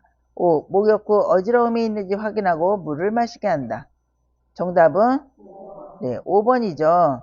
네, 1번은 목욕하기 전에 대소변을 보게 하라고 그랬다. 직전. 목욕하기 전에 대변을 보고 소변을 보게 하라고 그랬고요. 욕조에 들어갈 때는 욕조에 들어가는 거 건강한 다리 들어가고 불편한 다리 들어가는 거예요. 나올 때도 건강한 다리 나오고 불편한 다리 나오는 거예요. 그죠? 그래서 2번 마비된 쪽이 아니라 건강한 쪽 다리가 먼저 욕조에 들어가야 되고 욕조에 있는 시간은 5분이에요. 5분. 네. 통목욕할 때 닦는 순서는 말초에서 심장이라 그랬죠. 다리, 팔, 몸통에 심장이 있죠. 그 다음에 회음부는 항상 마지막이다 라는 거죠. 목욕 후 어지러움이 있는지 확인하고 물을 마시게 해요. 어지러워하면 어떻게 해요? 네. 원래대로 눕히고 보고한다. 원래대로 눕히고 보고한다. 49번 남성 대상자의 회음부를 청결히 하는 방법으로 옳은 것은 1. 회음부를 뒤쪽에서 앞쪽으로 닦는다. 2. 음경을 수건으로 잡고 피부가 겹치는 부분을 닦는다. 3. 둔부 밑에 변기를 넣은 다음 그 아래에 방수포를 깐다. 4. 앉아서 다리를 벌리고 무릎을 세운 상태에서 닦는다. 5. 목욕 담요는 마른 목골로 펴서 대상자의 무릎 아래를 덮는다. 정답은 2번이죠. 남성은 하나밖에 없어요. 음경을 수건을 잡고 이렇게 나와요. 네. 50번 왼쪽 편마비 대상자의 바지를 갈아입을 때 먼저 벗기는 쪽과 먼저 입히는 쪽으로 옳은 것은 네. 뭐를 봐야 돼요? 그럼 몇 번이에요? 벗기는 것도 왼쪽이고 입히는 것도 왼쪽이에요? 왼쪽이 마비죠? 임마. 근데 먼저 벗긴다 그랬어요. 벗건 그래야지. 문제를 딱 봤는데 입는 게 먼저면 임마 이러고 가야 되고 벗기는 게 먼저다면 벗건. 건강한 쪽은 어디예요? 오른쪽이죠. 그리고 입히는 거는 마비. 그럼 뭐예요? 오른쪽 왼쪽이잖아요. 그쵸? 이거를 벗기냐가 나오면 벗건, 입히냐가 나오면 임마 하면 돼요. 벗건이 나오면 그 다음 다리는 나머지 다리잖아요. 오른발이 먼저 나오면 나머지는 왼발이고 왼발이 먼저 나온다 그러면 나머지는 오른발이겠죠. 임마 벗건. 51번 누워있는 대상자를 앉혔을 때 얼굴이 창백하고 식은땀을 흘리는 경우 대처 방법으로 옳은 것은 1. 청심환을 먹인다. 2. 원래 자세로 다시 눕힌다. 3. 차가운 물수건으로 땀을 닦아준다. 4. 옆으로 눕힌 후 등을 마사지해준다. 5. 담요로 몸을 덮고 미지근한 물을 준다. 정답은 네, 조금 아까 했었죠. 원래대로 눕힌다. 다음 그림과 같이 누워서 엉덩이를 들어 올리는 근력 운동의 효과는 1. 부종 예방, 2. 낙상 예방, 3. 통증 예방, 목 통증 예방, 4. 호흡 부전 예방, 5. 관절 변형 예방. 정답은 예, 낙상 예방이죠. 예, 낙상 예방. 다음 그림과 같이 옆으로 누워있는 오른쪽 편마비 대상자의 침대에 걸터 앉을 때 지지하는 방법. 오른쪽이 마비라는 거는 뭐예요? 왼쪽이 건강하다는 얘기죠. 그죠? 그림 한번 찾아보세요. 1번이죠. 1번. 1번은 위치가 어떻게 돼요? 요양보호사의 오른손은 어디로 가 있어요?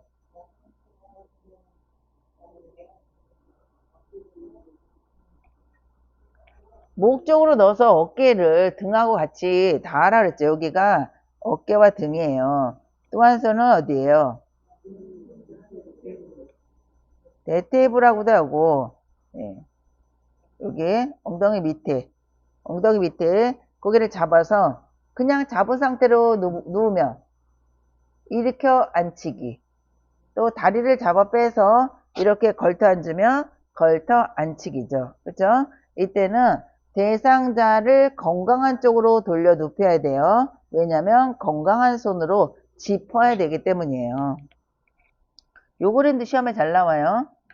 54번 외상은 없으나 왼쪽 발목을 접질린 대상자를 부축하여 이송하는 방법으로 옳은 것은 1. 양쪽 발목을 부목으로 고정하여 이송한다.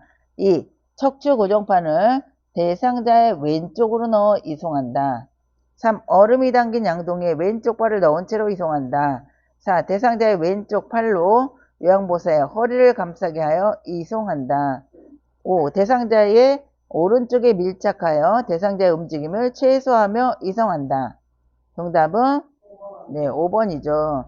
발목에 부목 고정하는 거 아니고 대상자가 우리가 보통은 어느 쪽에 선다 그랬어요? 불편한 쪽.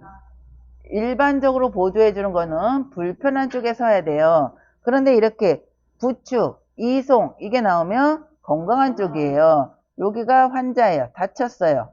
여기는 요양보호사. 그러면 대상자가 오른쪽 발을 접질렸어요. 오른쪽 발을. 그죠? 그러면 요양보호사는 왼쪽에 선다. 이때 대상자는 건강한 손을 요양보호사의 어깨에 걸치면 요양보호사는 손목을 잡는다. 그리고 요양보호사의 한 손은 허리로 간다. 그쵸? 네, 그래서 오른쪽에 밀착, 왼쪽에 발목이 접질렸으니까 반대쪽으로 간 거죠. 그쵸? 여기 다쳤으면 이쪽으로 와야 되죠. 요양보호사가. 그래서 오른쪽에 밀착하여 대상자의 움직임을 최소화하며 이송한다. 걸을 때는 바깥쪽 다리부터 걸어요. 걸을 때는 각자 바깥에 발. 그리고 그 다음에 걷는 거는 안에 있는 발. 그래서 우리 체육대회 할 때 2인 삼각근으로 발목 묶고, 달리기 할 때 묶인 발길이 나가잖아요. 그래서 바깥에 발 나가고 안에 발 간다라고 보시면 돼요. 55번. 다음 그림과 같이 휠체어에 앉아있는 편마비 대상자를 자동차에 태우는 순서로 옳은 것은 가 휠체어를 자동차와 평행하게 놓는다. 나 다리를 한쪽씩 올려놓은 후 시트 깊숙이 앉게 한다. 다 자동차 시트에 엉덩이부터 앉힌다. 라 마비증 무릎을 지지해주며 일으킨다. 마 양쪽 발이 바닥을 지지할 수 있도록 내려놓는다. 자, 딱 보니까 가가 1번부터 5번까지 다 가예요. 가는 볼 것도 없는 거죠. 그쵸? 그러면 또 마지막 거를 한번 봐봐요. 깊숙이 앉게 한다. 나번이에요. 그러면 답은 1번이죠. 그냥 이렇게 봐도 1번이 나왔어요.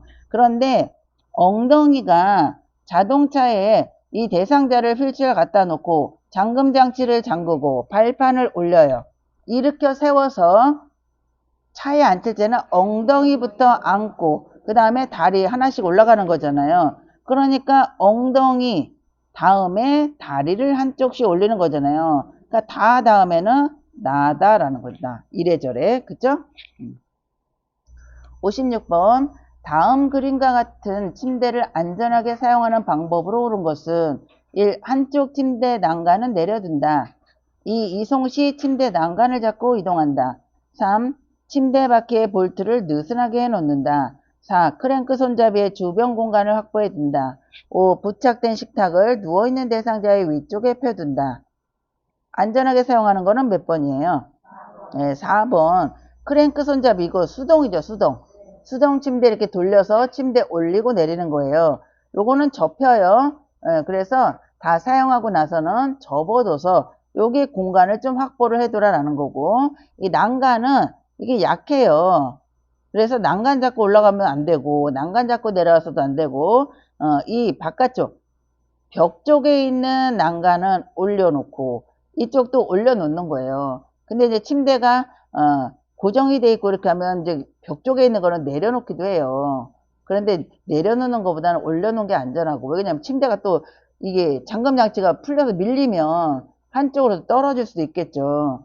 예, 그래서 침대 난간은 다 올려야 되는 거예요. 특히나 이동할 때는 내려놓으면 떨어질 수가 있어요. 예, 그래서 한쪽 침대 난간 올려야 되고, 이송시 침대 난간 잡고 이송하지 말라 그랬어요.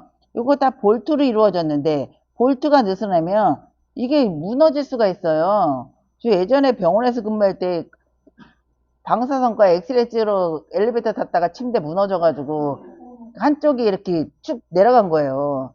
그래서 둘이서 그거 끌고 내려가다가 그래서 찍지도 못하고 다시 왔잖아요. 이거 더 무너지지 않게. 옛날엔 침대가 한 20년, 30년 전에는 좀 약했어요. 질도 안 좋고. 그래서 한번 그거 무너지는 바람에 아주 큰일 날 뻔했어요. 그래서 볼트는 항상 조여야 돼요. 조여서. 그리고 부착된 식탁. 요거는 대상자가 이렇게 누워있는데, 누워있다 그냥 툭 쳐버리면 발밑으로 이게 딱 접혀요. 접히면서 발가락 부러질 수 있어요. 예. 의외로 이게 길이가 좀 짧아요. 침대가. 그래서 좀 키가 아주 큰 사람은 발이 그냥 잘 이렇게 쭉 피지도 못하는 경우도 있어요. 키 큰 사람은. 그래서 식탁은 접어둔다예요. 사용하지 않을 때는 접어둔다.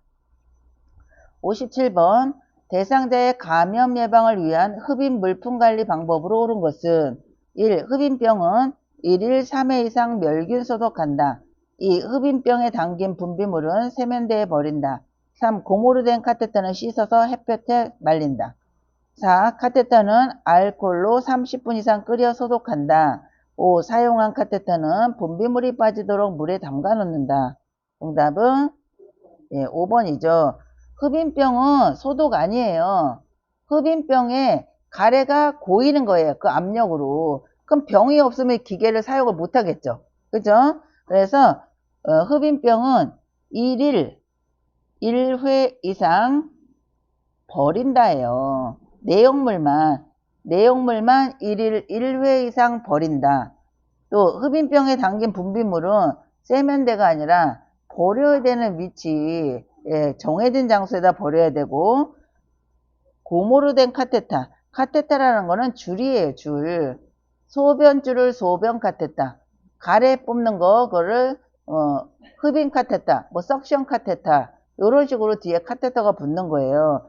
근데 그래서 고무로 된 거는 햇볕에 말리면 어떻게 돼요? 갈라져. 그래서 고무로 된 거는 씻어서 소독을 한 후에 그늘에 말린다예요. 그리고 카테터는 알코올에 30분이 아니라 물에 15분간 끓여서 15분 동안 끓여서 그거를 건져서 채반에 널어서 그늘에 말린다가 답이에요. 사용한 카테터는 분비물이 빠지도록 물에 담가 놓는다는 가래를 빼주고 나면 요 병에 요 물이 담겨 있는 병이 있어요. 여기다가 이렇게 꽂아놔요.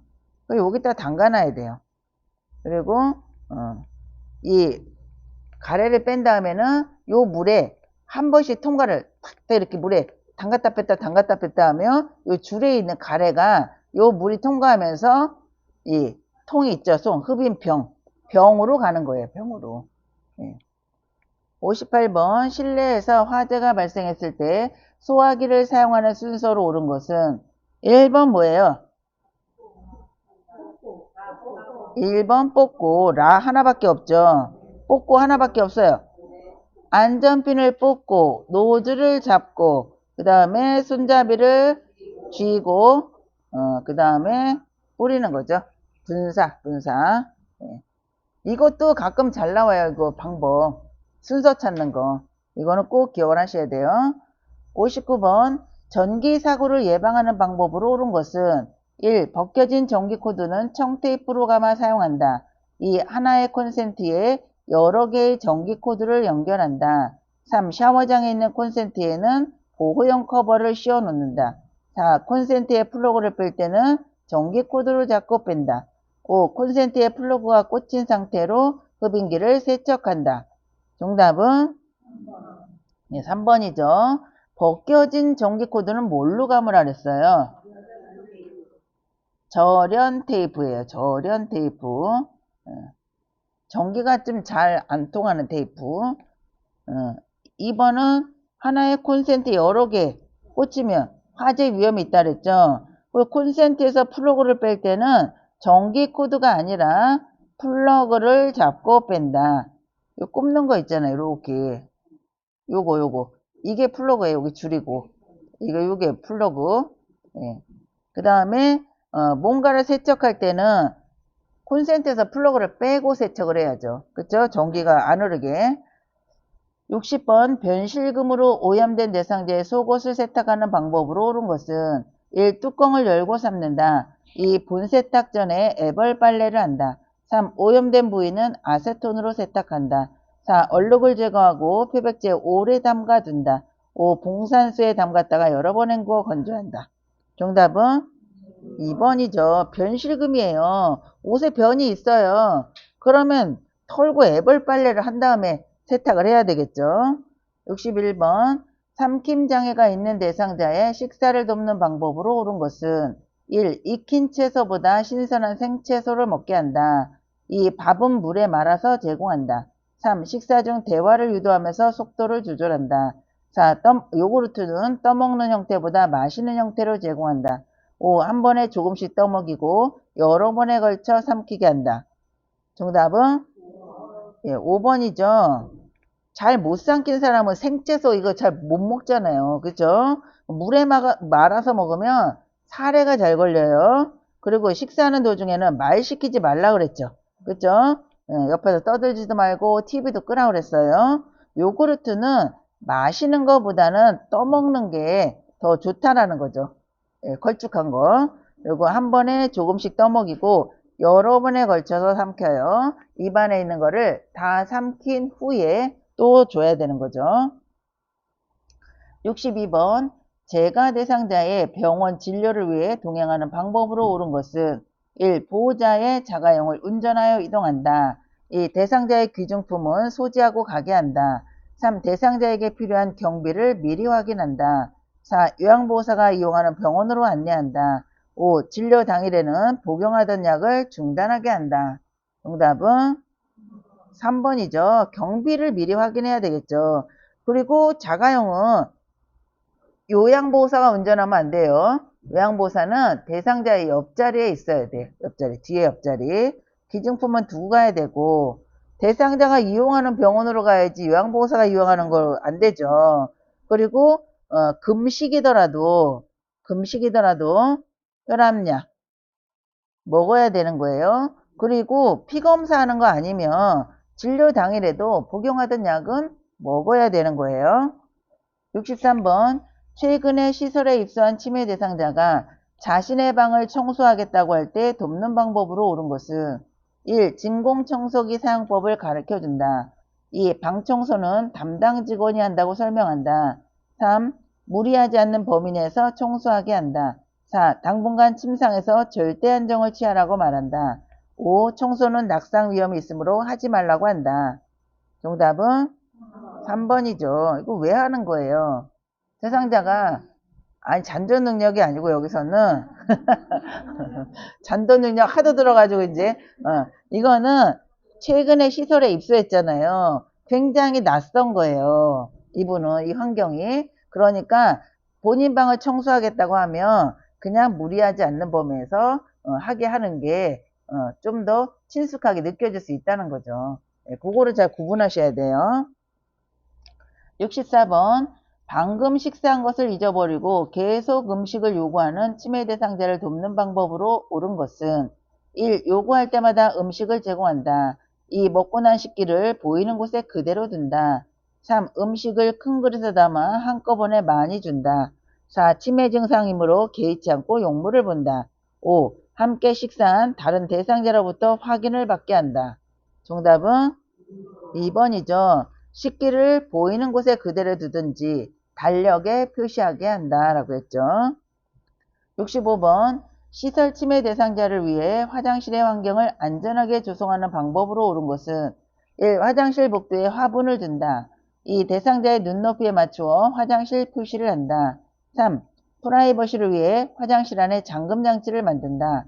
4. 화장실 안에 신고 벗기 편하게 넉넉한 운동화를 놓는다. 5. 세면대 위에 큰 거울을 설치하여 자신의 모습을 보게 한다. 정답은 2번이죠. 복도에 화분 두면 걸려서 넘어져요. 그래서 매트도 안 돼요. 매트를 깔아둔다 해도 안 되고 화장실 안에는 잠금장치 두면 안 돼요. 그리고 신발은 넉넉하면 안 돼요. 미끄러질 수 있어요. 넘어질 수도 있고 세면대에 있는 거울은 치우거나 덮어준다. 가리는 거죠. 왜 그래요?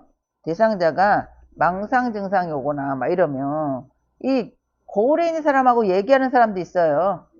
그리고 놀래는 사람도 있고. 놀래요. 나는 한 60이라고 생각하는데 거울을 딱 봤더니 웬 90세 할머니가 나타나면 나 혼자 있다라고 생각했는데 할머니가 나타나면 어떡하겠어요? 놀라죠. 본인인지 몰라요. 거울을 안 보니까. 그래서 이렇게 놀래거나 이런 분들은 치워버리든지 덮어버리든지 둘 중에 하나 해야 돼요. 66번 낮에 집안의 여기저기를 기웃거리며 배회하고 있는 치매 대상자를 돕는 방법으로 옳은 것은 1. 창문을 활짝 열어둔다. 2. 라디오를 크게 틀어놓는다. 3. 커튼을 새 것으로 바꿔준다. 4. 복잡한 일거리를 제공해준다. 5. 먹고 싶은 것이 있는지 확인한다. 정답은 네, 5번이죠. 배회를 하면 대상자가 배가 고파서 배회할 수도 있고 화장실을 가고 싶어서 배회를 할 수 있다라고 했어요. 그래서 여기에 만약에 먹고 싶은 것이 있는지 확인한다. 이게 없으면 뭐가 나와요? 화장실로 모시고 가본다. 이게 나오겠죠. 예, 같이 나오진 않아요. 67. 치매 대상자가 아무도 없는 창밖을 보면서 우리 아들 왔네. 엄마가 금방 나갈게 라고 할 때 대처 방법으로 옳은 것은 1. 밖에는 아무도 없어요 라며 커튼을 친다. 2. 아들이 보고 싶군요 라며 손을 잡아준다. 3. 밖에 사람이 있는지 눈을 크게 뜨고 보세요 라고 말한다. 4. 기력이 없어져서 헛것이 보이는 거예요 라며 간식을 준다. 5. 아들은 지금 회사에서 일하고 있어요 라며 하던 일을 계속한다. 정답은 2번이죠. 아들이 보고 싶군요 라며 손을 잡아준다. 좋은 거 찾으시면 돼요. 좋은 거. 네. 그 다음에 68번 상황에서 요양보호사가 적절하게 반응한 거예요. 다음 상황에서 요양보호사가 적절하게 반응한 것은 대상자가 어제 우리 딸이 용돈을 주고 갔는데 누가 훔쳐갔는지 아무리 찾아도 없어. 뭐예요 이거는? 도둑망상이죠. 도둑망상. 1. 딸이 준 용돈이 얼마예요? 2. 제가 금고에 잘 보관해 놨어요. 3. 지난번에도 그러시더니 또 그러시네요. 4. 잃어버려서 속상하시겠네요. 같이 찾아봐요. 5. 딸이 용돈을 준 게 아니라 과일을 사왔지요. 뭐예요? 답이? 네, 4번이죠. 도둑망상이 나타날 때는 부정하지 말고 함께 찾아본다가 답이다 라고 했어요. 69번 시설 침해 대상자가 자신의 집으로 가겠다며 소란을 피울 때 요양보호사의 반응으로 적절한 것은 1. 혼자서는 집에 못 가시잖아요. 2. 저기 앉아서 텔레비전 보세요. 3. 집에 가도 이제 아무도 없어요. 4. 어르신이 나가시면 제가 원장님께 혼나요. 5. 아들이 모시러 올 때까지 우리 퍼즐 맞춰요. 정답은 예, 우리 퍼즐 맞춰요는 뭐예요? 주의 환기죠. 다른 거에 신경을 쓰게 만드는 거죠. 70번 기저귀를 차고 있는 치매 대상자가 기저귀 안으로 손을 자주 넣어 성기에 상처를 낼 때 대처 방법으로 옳은 것은 1. 손톱을 짧게 깎아준다. 2. 부끄러운 행동임을 지적한다. 3. 하의를 벗겨 시원하게 해준다. 4. 상하이가 붙은 옷으로 갈아입힌다. 5. 계속하면 서비스를 중단하겠다고 말한다. 정답은 누가 4번이라고 그랬어요? 4번 붙은 옷? 1번이요? 1번이죠. 1번. 손톱을 짧게 해준다예요. 상하이가 붙은 거는 우리가 일명 우주복이라고 그러죠. 우주복. 이걸로 하는 건 이것도 선생님 신체 제재에 들어가요. 신체 제재. 보호자 동의 받고 해야 되는 거예요. 여기서는 자꾸 기저귀 안에다 손을 넣어요. 상처가 나요. 그러면 손톱을 짧게 깎아준다. 또 하나는 손을 닦아준다. 손을 자주 닦아준다. 이게 선생님들 교재에 69페이지 보시면 거기에 상황이 쫙 나와요. 상황이 나오고 이럴 때는 어떻게 해준다 라고 거기에 나와요. 기저귀에다 손 집어넣었을 때 어떻게 하냐. 회음부에 상처를 내고 했을 때 그때는 손톱을 짧게 깎아준다. 아니면 이제 손을 깨끗이 닦아준다. 이게 나와요. 회음부에 관한 거. 예. 다음에 71번 치매 대상자의 진압력을 향상하기 위한 프로그램으로 적절한 것은 1. 달력 만들기 2. 악기 연주하기 3. 선 따라 그리기 4. 물건값 계산하기 5. 좋아하는 음식 말하기. 정답은 1번이죠. 진압력은 뭐예요? 사람, 시간, 장소, 요 인지가 떨어지는 거죠. 이게 기억이 안 나면 치매 대상자 어때요? 가족 못 알아보잖아요. 사람 못 알아봐요. 집 나가면 못 찾아와요. 장소. 또 시도 때도 없이 밥 달라고 그러고 때가 됐는데 자지도 않고 요런 치매 대상자의 그런 증상을 기억을 하시면 돼요. 근데 여기서는 뭐예요? 달력 만드는 거는 시간에 대한 거죠. 시간. 그쵸? 72번 재가 대상자가 식사를 한 후 다음과 같이 말할 때 요양보호사의 공감적 반응으로 적절한 것은 대상자가 지난번 요양보호사의 반찬은 내 입맛에 딱 맞았는데 이러고 말아요. 그럼 요양보호사는 어떻게 얘기를 해야 되냐? 1. 그렇게 말씀하시니 기분 나빠요. 2. 그럼 그 요양보호사를 바꿔드릴게요. 3. 이젠 제가 담당이니 그런 말씀을 하지 마세요. 4. 이전 요양보호사가 손맛이 있었나 봐요. 저도 노력할게요. 속으로는 부글부글 하겠죠? 5. 다른 어르신은 제가 만든 반찬이 맛있다고 하시던데요. 몇 번이에요? 4번이죠. 예, 노력해 볼게요. 이거예요. 예전에 그 군산에 이건 이제 묻자고 하는 얘기인데 군산에 어떤 음식점에 맛없으면 음식값 안 받아요 라고 써 있어서 어떤 사람이 지나가면서 아 진짜 맛없으면 음식값 내지 말아야지 그러고 딱 들어갔는데 맛이 있었을까요 없었을까요? 있지 않으면 없겠죠. 그죠?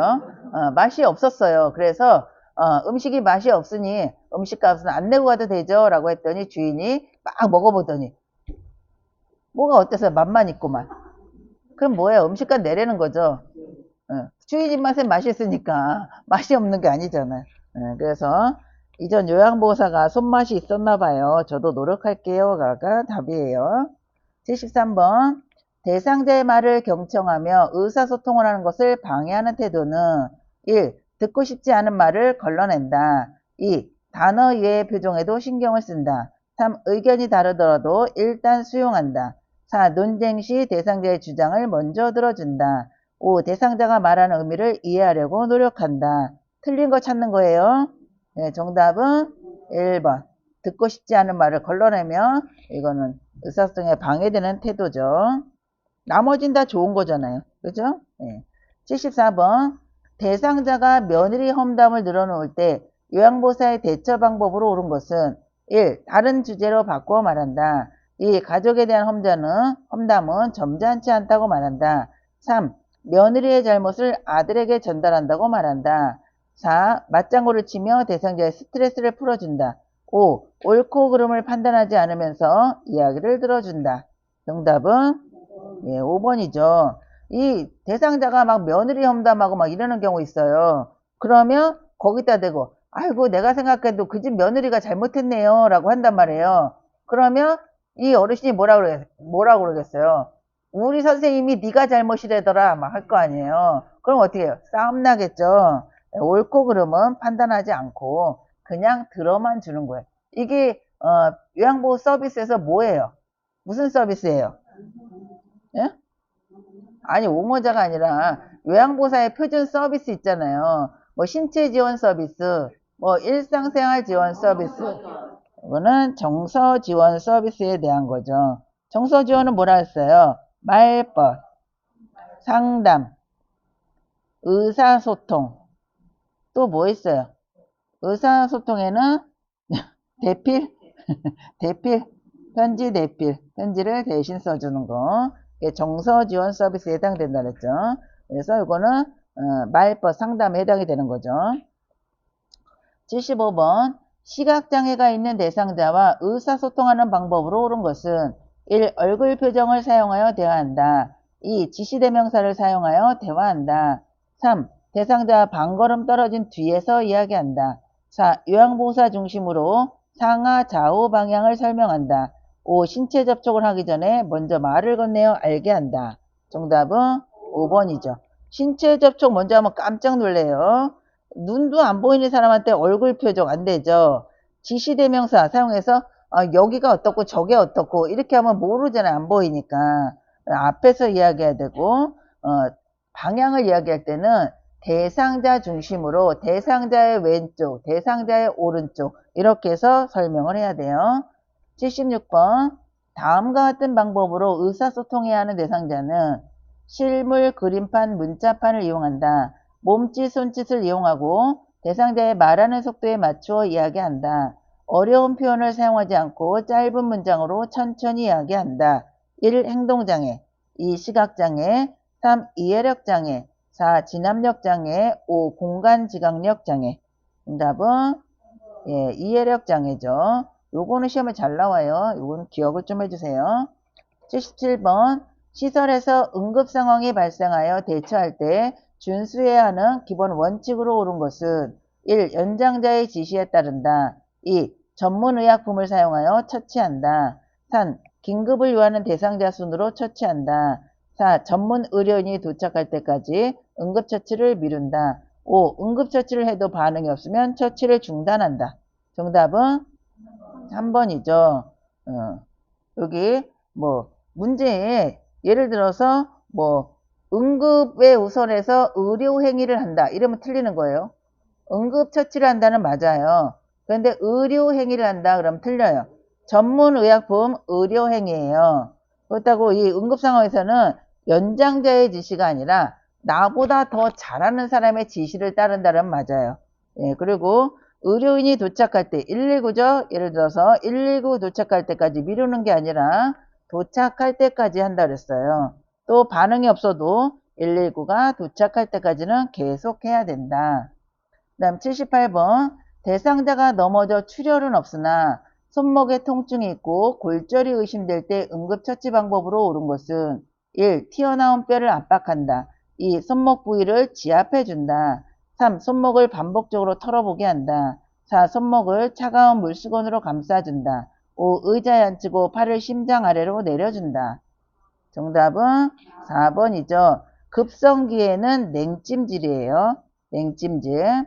1번은 튀어나온 뼈를 누르다 보면 이게 2차적으로 손상을 입을 수 있어요.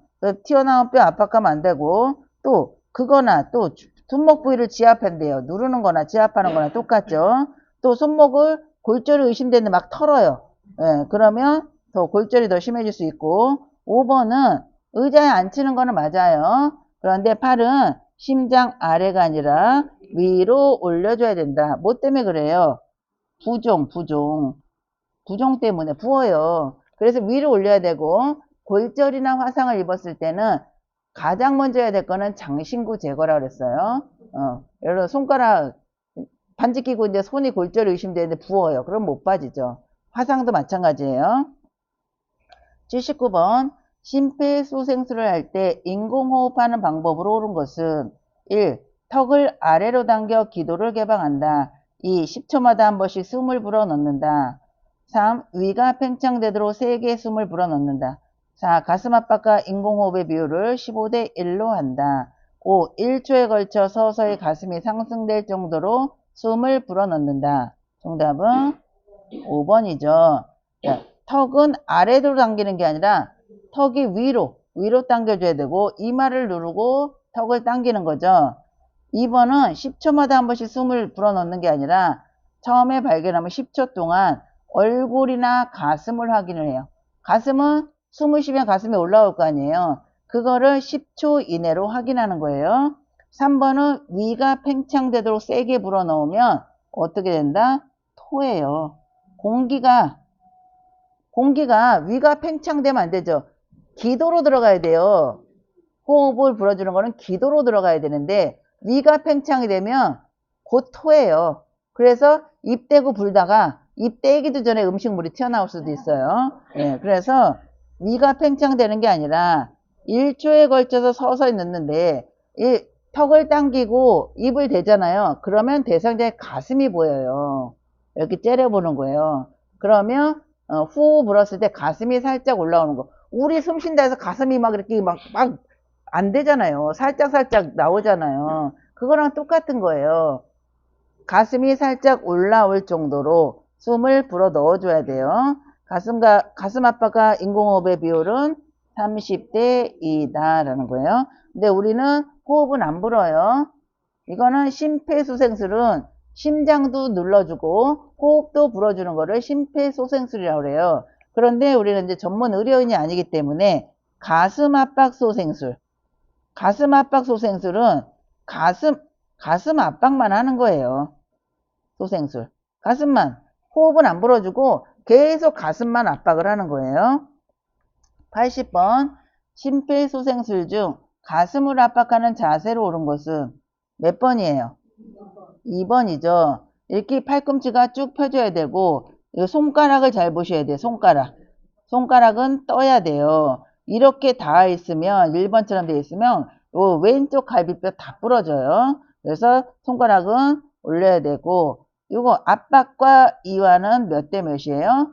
50만큼 눌렀으면 50만큼 나와야 된다. 누르는 깊이는 5cm에 5cm. 횟수는 1분에 100에서 120회이다. 네, 그래서 요거 누르는 거 사진도 가끔 나와요. 그죠? 네, 네, 여기까지. 네, 고생하셨습니다. 네.